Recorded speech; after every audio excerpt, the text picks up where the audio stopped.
manifestation. Nous avons pris parti ensemble de venir manifester en centre-ville.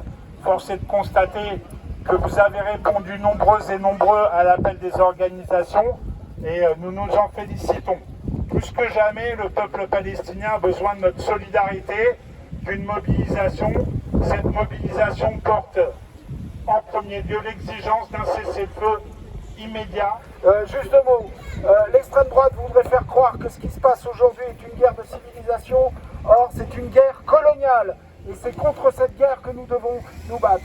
Aujourd'hui, le gouvernement français est dans une position qui est inacceptable en soutenant Israël inconditionnellement.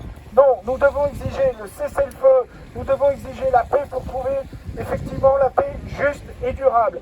La guerre menée par Israël contre la population et les infrastructures de la bande de Gaza dépasse l'entendement. Elle frappe tous les habitants de Gaza, les hommes, les femmes, les enfants, les vieillards, qui sont soumis à un déluge ininterrompu de bombardements. Le quotidien à Gaza est dramatique.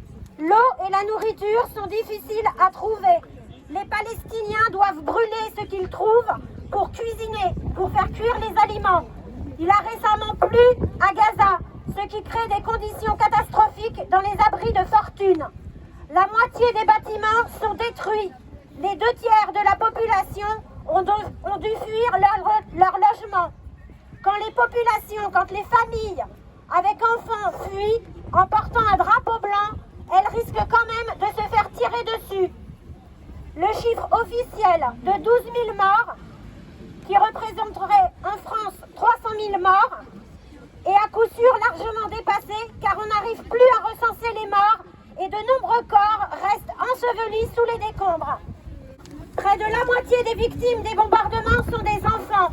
Les hôpitaux sont privés d'énergie. Il n'y a pas de carburant pour fabriquer de l'électricité avec les groupes électrogènes et les panneaux solaires aussi ont été bombardés par Israël.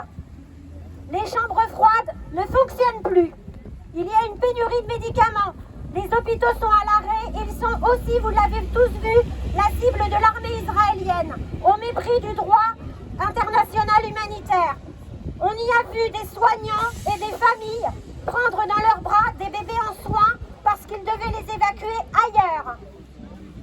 Avant le 7 octobre, il y avait 5200 prisonniers politiques palestiniens. Depuis le 7 octobre, des milliers d'autres Palestiniens ont été arrêtés. Des civils, des militants politiques, des femmes, 150 enfants, des journalistes, des étudiants universitaires. Dans les prisons, les détenus n'ont plus les droits de base que les prisonniers politiques avaient acquis par leur lutte. Les visites des avocats sont très restreintes. Les prisonniers de Gaza, eux, subissent des tortures. Des soldats israéliens filment et diffusent des vidéos de prisonniers en train de se faire humilier.